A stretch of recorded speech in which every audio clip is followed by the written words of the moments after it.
Programa Ciro Santos Convida. Oi, gente! Ciro Santos aqui, de volta com vocês, é claro, com o programa Ciro Santos Convida. E o programa de hoje, eu tenho certeza que vai tirar muitas dúvidas suas, assim como as minhas. Por quê? Eu estou aqui com ele, Josifran Magalhães, mestre maçônico. Muito obrigado por ter aceito o convite. Obrigado. Porque falar em maçonaria, falar em qualquer tipo de outra fraternidade é meio complicado. A gente sabe que tem coisas que pode ser falado, coisas que não pode ser falado, e a gente está aqui para isso, para tirar essas dúvidas. O que puder ser falado, vocês vão saber. O que não puder, vai continuar a dúvida. O que é a maçonaria? Oi, Ciro, tudo bem? Tudo Obrigado ótimo. pelo convite. Eu que Gostaria de agradeço. agradecer a oportunidade de falar sobre um tema que, como você disse, muitas vezes suscita dúvidas nas cabeças das pessoas. Demais. Né? E começando com uma pergunta direta. Direta, tem que ser direta. O que é a maçonaria? Apesar é uma religião? É uma fraternidade? Então, exato. Apesar de muitas especulações que existem, a maçonaria ela não é uma religião, ela não é uma seita. A maçonaria nada mais é do que uma associação de homens que se reúnem com um propósito. E esse propósito é melhorar a si mesmo, aperfeiçoar o seu comportamento moral. A maçonaria, acima de tudo, é uma escola de moral, onde os seus membros estudam conhecimentos já bastante antigos e lições que são transmitidas de uma forma toda peculiar da instituição. Tá, só perguntar uma coisa, você falou de uma forma antiga. Há quantos milênios existe a maçonaria? Então, essa é uma informação que também traz muita dúvida e tem muitas versões. Sim. Mas a mais confiável delas, e historicamente falando, é que a origem da instituição remonta à Idade Média. Aquela época era muito comum as sociedades estamentadas, ou seja, onde não havia mudança de classes. Então, existiam os nobres e, geralmente, as classes menos abastadas, elas estavam vinculadas a um senhor, fosse ele um nobre ou um rei, enfim, e muitas vezes restrita a um determinado território. Havia uma exceção, os pedreiros, responsáveis pelas construções das grandes catedrais medievais, dos castelos, que a gente acostumou a ver nos filmes, né? Sim. Então essa era uma classe de trabalhadores que não eram considerados servos. Certo. Eles tinham certas regalias, digamos assim, dentre elas essa liberdade de exercer a sua profissão em qualquer território que necessitasse. Por quê? Porque eles detinham um conhecimento que não era aberto para todos. E eu já ia te perguntar uma coisa, quando você fala sobre isso, sobre as classes abastadas ou não, eu ia perguntar, se faz necessário ser rico para ser maçom? Não, então, tá vendo? Não. Inclusive, nessa questão da construção histórica, da origem da instituição, não é que eles eram abastados, não, Sim. Ao contrário, eles eram trabalhadores. Qual era a diferença? Como eles detinham um conhecimento específico sobre uma determinada arte, que era a arte da construção, que não era comum naquela época, nem todo mundo sabia eles fazer. mantinham isso em sigilo e eles começaram a se organizar em células, que eles chamavam de guildas, para proteger esse conhecimento ancestral e valorizar o trabalho deles. E essa foi o embrião, digamos assim, do surgimento da instituição maçonaria como nós a conhecemos hoje. Sobre ser rico, é outra lenda urbana sobre a instituição. Não há essa necessidade. Eu vou perguntar sobre várias lendas. Então, a instituição é óbvio, como qualquer associação, ela tem os seus custos. Nós temos prédios próprios, onde nós pagamos energia, água, enfim, tudo. E outros tributos que são devidos ao poder público. E, enfim, a maçonaria é, acima de tudo, também uma instituição filantrópica. Ela pratica muita filantropia, e isso exige um custo, mas não é necessário que os seus adeptos sejam ricos. Ao contrário, lá nós temos todas as classes sociais, nós temos todo tipo de profissões, do desembargador ao artesão, do médico ao motorista de Uber, todos estão presentes, até porque o objeto principal da maçonaria ela é destinada ao homem A que melhoria quer evoluir. do homem, a Isso, evolução do homem. independente da classe social e da profissão. Agora, vou fazer a pergunta aqui, gente, que eu acho que todo mundo tem. Os mistérios da maçonaria, certo? Já ouvi falar que existem seitas. Você já falou que não é uma seita, mas tudo bem, vou ter que perguntar. Que existem umas seitas da maçonaria que usa bode, que usa sangue. Tu já ouviu falar isso também? Já, com certeza. A internet está cheia dessas lendas, né, e dessas São especulações. lendas, realmente? São, realmente são. Pode existir aí no mundo alguma maçonaria que seja desconhecida desse que vos fala, que faça isso, mas não é prática maçônica esse tipo de ritual. Eu posso garantir para vocês que nos nossos locais de reunião não existem bodes e nem outros animais. Agora, rituais.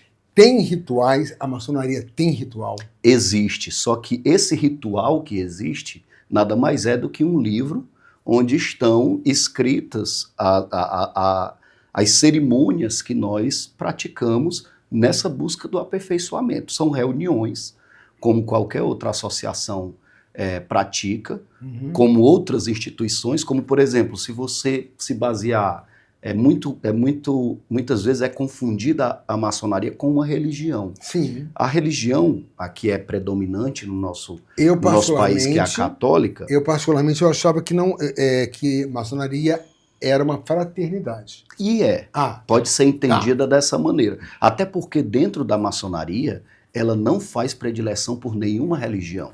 Lá você encontra católicos, espíritas, tudo. Enfim, judeus, muçulmanos, qualquer tipo de religião não tem aceita dentro da maçonaria. Só tem uma exigência. Qual? Que o iniciado, como a gente diz, o membro, ele creia em Deus, como a gente chama um princípio criador, que nós nem chamamos de Deus, porque em algumas outras religiões, em algumas outras religiões, ele tem outros nomes, mas é um criador incriado. Exatamente. Que a gente costuma chamar de grande arquiteto do universo, exatamente para dar essa noção de universalidade. Porque é único, né? Eu acho que... Alá, Jeová, Oxalá, Cristo, Deus. Então, o Deus que aquele maçom acredita vai ser para ele o grande arquiteto do universo, que, no meu caso, que sou católico, né, é o Deus da maioria das pessoas. Então, eu estava falando, a Igreja Católica, por si só, ela tem inúmeros rituais. A missa é um ritual. É um ritual. Então, as religiões... Candomblé é um ritual. Várias religiões, elas se utilizam disso. E nada mais é do que uma repetição e uma forma de organizar uma reunião. O seu programa tem um ritual. Você apresenta, faz a chamada inicial, tem um ritual. Você faz perguntas aos convidados, no final você, enfim, se despede do público. Tudo isso é uma sequência de atos que, na acepção da palavra, se pode dizer que é um ritual. Né? Então, agora, isso que nós temos. Foi outra pergunta. Um templo maçônico, ele é restrito também a pessoas que não são maçons para entrar? Na maçonaria, eu posso entrar, por exemplo, num templo? Então, pode. A maçonaria ela tem cerimônias restritas apenas para os seus membros e tem cerimônias que são abertas às nossas famílias, a convidados. E, inclusive, agora por ocasião do mês de agosto, onde se comemora no dia 20 de agosto o Dia do Maçom, há sempre uma solenidade alusiva à data que é realizada pela Assembleia Legislativa do Estado do Ceará. Então, os deputados eles irão realizar essa sessão solene não na Assembleia, mas lá. O que já é um indicativo de que um templo maçônico ele não é apenas para os membros, certo? Ele é aberto. Inclusive, a grande loja maçônica do Estado do Ceará tem um museu. O Museu da Maçonaria do Ceará, que é aberto ao público. É óbvio que a entrada ela não é indistinta, né? Você faz um cadastro para poder entrar, geralmente é acompanhado por um guia. Enfim, há todo um cuidado que se deve ter em qualquer prédio lugar que seja frequentado por pessoas, né, e pelo público. Agora, se eu tirar uma dúvida, por que não mulheres? Por que as mulheres não podem ser maçons? Porque você falou logo no começo da entrevista. Isso. Os homens, tal. A mulher não pode ser maçom? Então, não. Na maçonaria Por que não? que a gente chama Vamos de lá. regular, não. O que acontece, Ciro? É uma coisa que é uma dúvida muito comum, inclusive cara. das nossas esposas.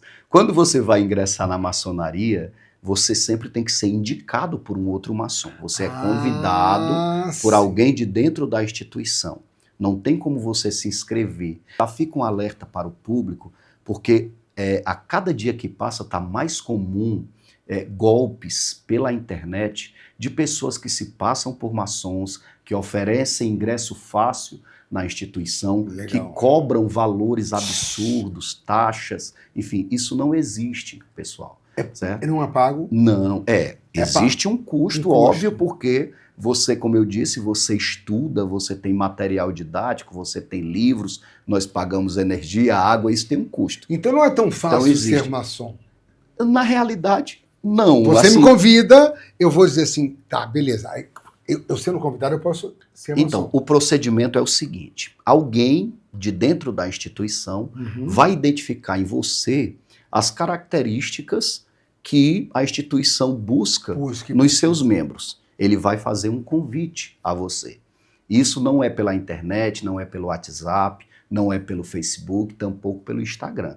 É um convite pessoal, uma conversa. Você vai passar por todo um procedimento de admissão. Às vezes é um pouco complexo, talvez até demorado, mas qualquer homem que a gente diz que é livre de bons costumes na instituição, ele pode fazer parte. Aí, por que não mulheres? Por que não mulheres? Isso é uma questão que há muito já se discute. Sim. Como eu falei aqui no início do programa, a maçonaria ela tem sua origem nas guildas de pedreiros da Idade Média. E naquela época, as mulheres não participavam, até pela questão da força física, eram trabalhos muito penosos. Então, apenas os homens faziam parte dessas guildas. E essa tradição veio se arrastando até os dias atuais. Não sabemos se ela vai permanecer pelos séculos adiante, né? Mas por ser uma instituição muito antiga e tradicionalista, a maçonaria ainda não aceita iniciação de mulheres, certo? Existe no mundo algumas instituições que iniciam mulheres, mas são maçonarias que a gente chama de irregulares, digamos assim. Então, peraí, só um minutinho. Então a gente vai continuar esse papo depois do comercial. Beleza. Eu tenho mais coisa para perguntar para ele, né? Porque a mulher não pode participar e eu quero... Espera aí. Ciro Santos convida, volta já. Vou perguntar logo após o comercial. Tô voltando.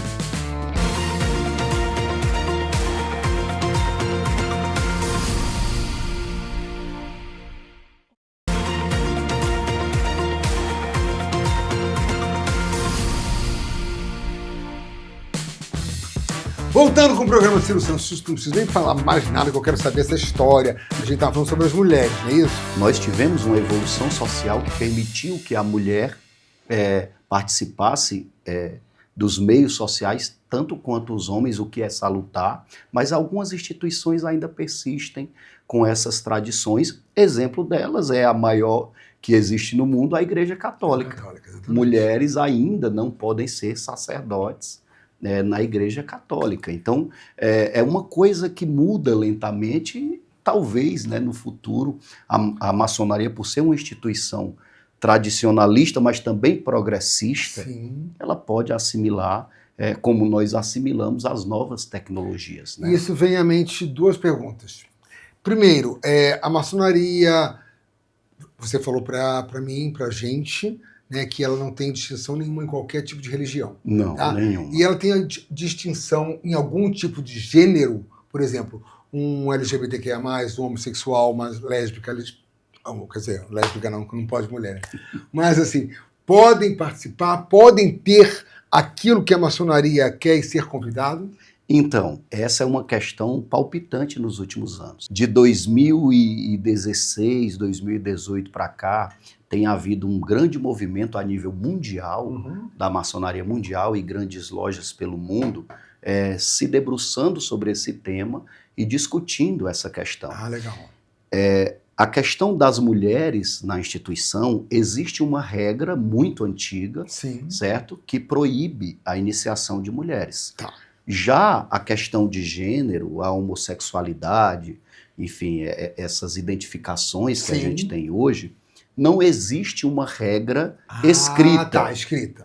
Entendeu? Então, como a admissão de membros, ela tem requisitos muitas vezes impostas pelas próprias obediências, que é como nós chamamos o conglomerado de lojas onde se reúnem os maçons, no mundo existem obediências que recebem de braços abertos, digamos assim, pessoas que têm uma opção sexual que não é a tradicional, né, a dominante, digamos assim, e outras que já têm uma certa resistência. Existe, infelizmente, estamos em 2024, e ainda existe esse tipo de coisa. Não só com gênero, mas como vários outros tipos de coisas. Exato. A gordofobia, enfim, infelizmente. Esperamos que, como a maçonaria ela tem um caminho para melhorar o homem, né, para melhorar o ser humano, eu acho que isso venha daqui para frente melhorar mais e mais. Exato, mas é bom que fique bem claro que a maçonaria em si, a sua doutrina e o seu ensino moral, ela traz para nós a lição de que nós devemos nos despir de todo e qualquer preconceito, seja ele qual for, religioso, qualquer tipo de preconceito. Agora, não é bem pelo fato de alguém ser homossexual que ele não vai ser admitido ou que ele vai ser admitido. Existem questões muito mais profundas que a instituição analisa na hora de receber membros, na hora de iniciar maçons. Então, a questão de gênero, eu digo para você que talvez não é algo que a instituição se preocupe tanto. Talvez outras coisas como o caráter, enfim, a vida pregressa, aptidões para o melhoramento, o aperfeiçoamento, o próprio comportamento social, ele é muito mais importante para essas obediências do que propriamente a opção sexual. Mas algumas, como eu lhe disse, não é uniforme no mundo. Não é uniforme, sim. Alguns países são mais abertos, ou são mais fechados, e vai de acordo com a pessoa. Perfeitamente. Você está vendo só, gente? Que programa incrível. Eu estou amando fazer esse programa porque, primeiro, Magalhães fala bem demais. Eu estou aprendendo a falar com ele. Segundo, que estamos tirando as minhas dúvidas e as dúvidas de vocês também. Agora, você falou que não tinha, que os rituais têm, esse negócio do bode é mentira, o sangue é mentira. Agora diz que todo mundo...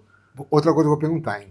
Quando um maçom aperta a mão de outro maçom, ele sabe que o outro é maçom? Então. Não vai responder. Ótima pergunta. Como eu falei para vocês, tudo na maçonaria tem uma razão de ser. Sim. Existem, obviamente, formas de reconhecimento que são universais, até porque a maçonaria existe em praticamente todos os países e a língua, ela muitas vezes é uma barreira. Então a instituição, muito sabiamente, ela estabelece formas de reconhecimento que passam, às vezes, por apertos de mão de uma determinada forma, sinais de uma determinada forma, comportamentos. Eu estou rindo com a gente assim, aperta minha mão. Exato. E isso também é muito resquício daquilo que era a maçonaria no seu início. As guildas de pedreiros que nós falamos, elas transitavam. Isso mantém até hoje. Exato. É igual? Não Mudou igual. Alguma coisa? Claro, sempre muda, né? Na história da maçonaria, principalmente no século XVIII, houve uma mudança considerável nas formas de se praticar a maçonaria, naqueles que eram admitidos, né? Houve uma mudança do que se chama na história maçônica de maçonaria operativa, que era do trabalho de fato do pedreiro, para a maçonaria especulativa, que é muito mais um trabalho moral, espiritual, certo? E alguns sinais e palavras de reconhecimento, com o passar dos séculos, elas vão se modificando. A maçonaria torna o homem financeiramente melhor, ou a forma que a maçonaria leva para que o homem seja um homem melhor acaba fazendo com que ele saiba o caminho dele, o caminho que ele vai traçar, o caminho que ele vai fazer. Não, eu não vou para esse emprego aqui, não. Eu vou pegar esse aqui porque esse vai ser melhor para mim. Como é que é isso? Então, você acabou de responder a pergunta. Conforme você vai trabalhando o seu autoconhecimento, você vai também despertando as suas próprias potencialidades. A maçonaria, uma coisa vocês podem ter certeza, ela não paga salários aos seus membros. Qualquer promessa de ingresso à instituição dizendo que você vai ficar milionário é golpe. Muito cuidado com essa falsa maçonaria. Mas, em compensação... Mas, quando você está num ambiente de homens que estão trabalhando em conjunto para melhorar a si mesmo e, consequentemente, melhorar a sociedade e as suas vidas, geralmente esse foco vai ser maior, você vai ter Tem muita gente para ser trabalhada. O que se chama hoje network, né? Você vai ter, a maçonaria não é para isso, mas você vai melhorar o seu nível de amizades, você vai ter amizades mais desinteressadas e mais preocupadas em uma construção conjunta, em um melhoramento não só moral e espiritual, como eu disse, mas de qualidade de vida, que passa, obviamente, pela questão financeira, mas, eu repito, lá existem todas as classes sociais. É tanto que a maçonaria ela mantém fundos para auxiliar irmãos, enfim, que eventualmente passem por dificuldades e familiares que precisem, não só a eles, mas também a instituições de caridade. Então, se os maçons fossem todos ricos, nós não teríamos necessidade de fazer esses fundos, né, e essas filantropias. Ciro, eu sou a prova viva de que nem todo maçom é rico. Tem cara de rico. Só a cara, e ainda bem. Tem cara de rico. Não, sério, mano. Então vamos agora só repetir umas coisinhas, porque o programa está quase acabando. Rituais satânicos desse tipo não tem. Não. Rituais tipo que são usados. Eu estou falando satânico entre aspas, porque a gente sabe muito bem que algumas religiões se usam sangue, se usam frango e tal, que tem que ser usado, independente da religião. Mas na maçonaria não tem. Não. A maçonaria... Os rituais são diferentes. Não, a maçonaria não tem qualquer ritual que envolva nenhuma criatura viva. Apenas os maçons. Os maçons. Né? Então, não tem sangue. Aliás, tem um trabalho relacionado ao sangue muito importante que a maçonaria realiza, que é a doação de sangue para o Emoce, para o Fujisan. A grande loja maçônica do estado do Ceará, a obediência à qual eu sou vinculado, ela é, dentro do estado, a maior doadora de sangue para esses bancos, certo? Então, no começo, nós inclusive tivemos esse preconceito. Vamos o sangue dos bichos! Colher o sangue para usar. Não, é para salvar vidas. Então, para você ter uma ideia, Ciro, há 5, 6 anos atrás, a maçonaria chegou a superar as Forças Armadas em doação de sangue, coisa que sempre elas estiveram em primeiro lugar, né? E os maçons eles são empenhados nisso, mas não existe hipótese nenhuma cerimônias que envolvam sangue, que envolvam animais vivos, sacrifícios. Tudo não. A única coisa que nós sacrificamos lá são os nossos comportamentos viciosos, digamos assim, aquilo que mudando, né? Aquilo que nos leva para um caminho que não é o que a maçonaria prescreve. Outra pergunta antes que acabe o programa. Existe uma assinatura especial quando vocês terminam? Minhas perguntas são assim, gente, porque eu ouço, eu tenho que perguntar. Tipo, por uma assinatura, eu sendo maçom, desculpa, agir no microfone. Por uma assinatura, eu sendo maçom, eu vou descobrir que você é maçom. Tem isso?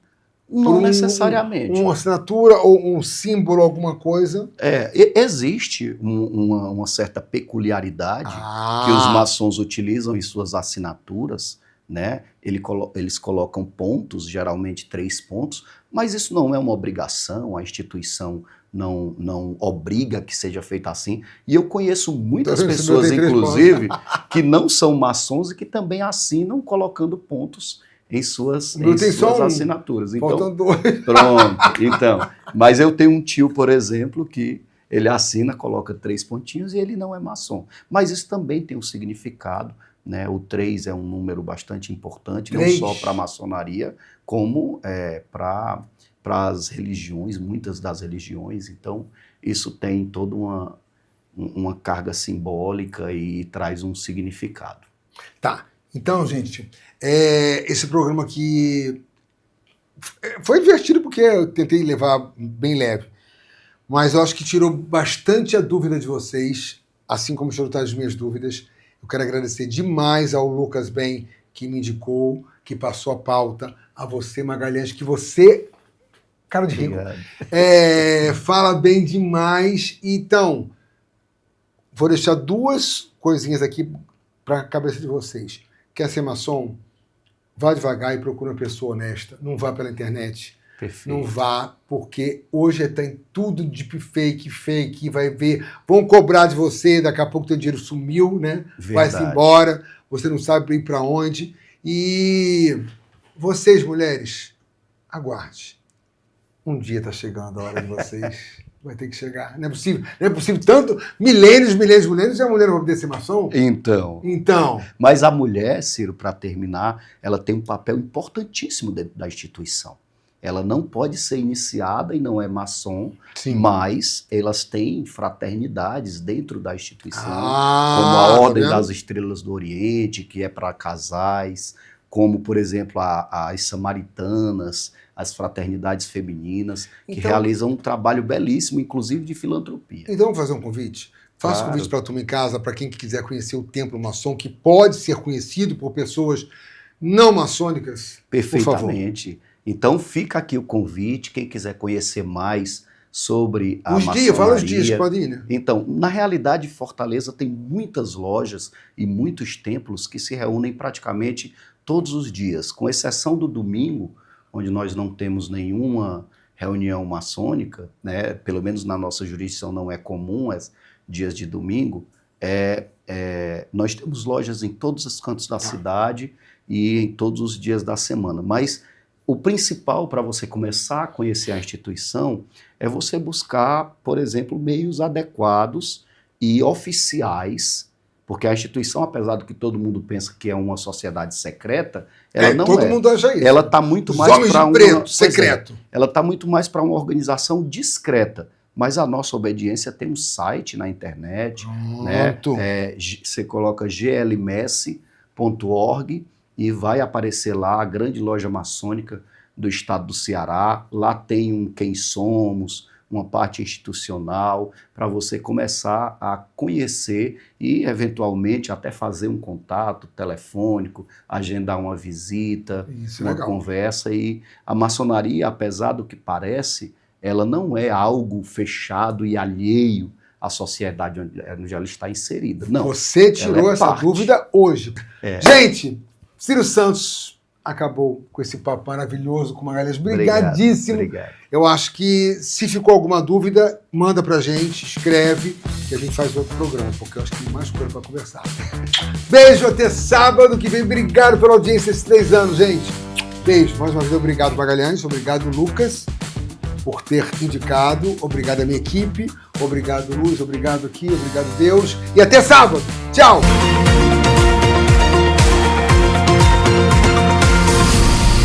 Programa Ciro Santos Convida.